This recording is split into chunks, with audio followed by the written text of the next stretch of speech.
Well, that was pretty much of a rain out of a day. Just a bust. A lot of good news. Yes, sir. NASCAR decided to countersue Jeremy Mayfield. Made all sorts of nasty charges about him. I think that thing's going to get worse before it gets better. If it ever gets better. Looks to me like NASCAR doesn't want Jeremy around. Well, it's their show. Rain puts Tony Stewart and Jeff Gordon on the front row for Sunday's Pocono 500.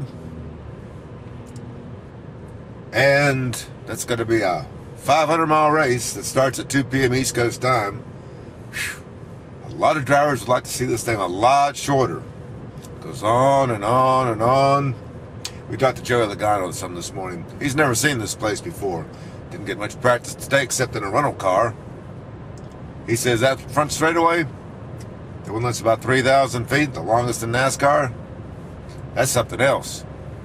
You come off one of the slowest turns in NASCAR, turn 3 here, it's about like a Martinsville turn, and you crank it out to the other end. Whew. A lot of these guys have crashed down there. I remember Rusty Wallace one time hit that boilerplate wall. Ooh, I thought he was a goner.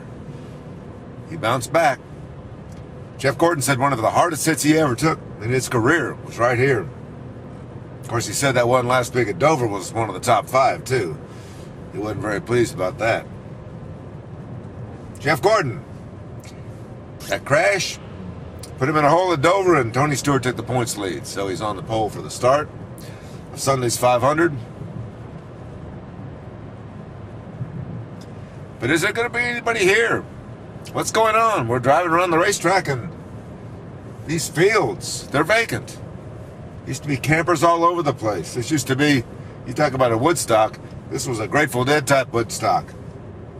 In fact, we did a story one time on a bunch of deadheads who, after poor Jerry died, decided to take up NASCAR racing.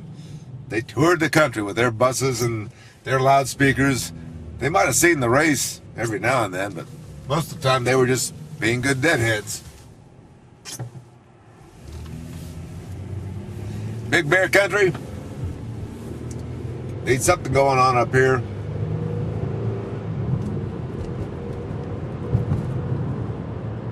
NASCAR's telling drivers that they're going to do something with the car tomorrow. Finally. I thought they told them that last summer. Nothing happened. Absolutely nothing happened. Well, now, Denny Hamlin says that they're telling him might do something about cutting some horsepower out of the engines. Hooray for that! Let's see, Robert Yates started talking about that in 1993. If NASCAR put a game plan in place in 1993 to slow these things down, we wouldn't be going 208 miles an hour into the corners.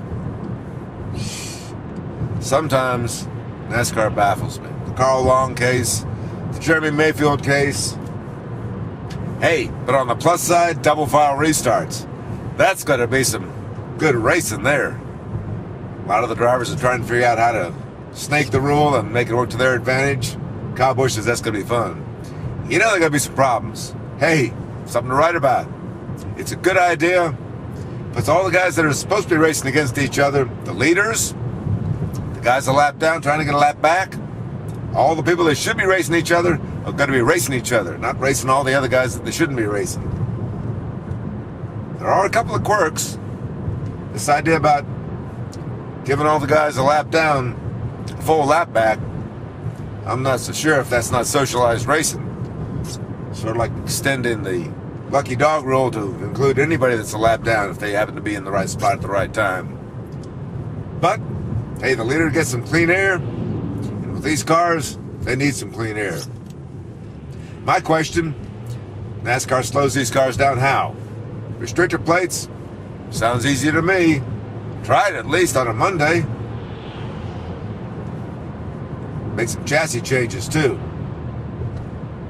Maybe a longer nose, real springs and shocks, not these bump stops. Do something, shake things up. Give us something to write about. I think NASCAR's about to do that. I think NASCAR's been reading a lot of the email that we've been getting. I think they've been listening to a lot of fans. Fans are getting pretty upset with NASCAR over a lot of issues. The little guy issue, rules, $200,000 for Carl Long. I still don't get that. Maybe we should start a fund. Would you be willing to donate?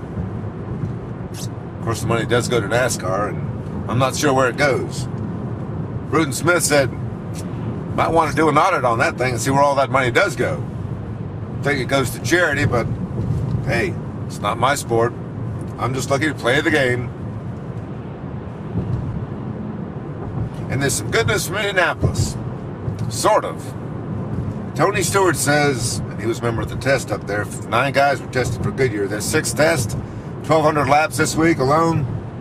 Tony says if the race were held tomorrow, the Brickyard 400, he'd be confident the tire could do the job. Last year, remember, those tires only went about 8 or 10 laps, and they had to throw caution flags because they got chewed up by that grooved asphalt. Well, the asphalt's still grooved, and Tony concedes that by next month, might be a little different story. But right now, with all the rubber down from the Indianapolis 500, the Goodyear tires worked. He says he's comfortable right now. If it'd be the same July 26th, when they go up there for the big 400, that's another story. But right now, they've gone 32 laps. It's almost a full pit stop on a set of tires without wearing them out. They wore them out a little bit to begin with, but that's the kind of track that it's going to wear out tires. Robin Pemberton, NASCAR guy in charge of all that, making sure everything works right, he says he's comfortable now with Indianapolis for the first time in almost a year. Maybe the test at Indianapolis on the 15th and 16th of June, got 12 guys going up there.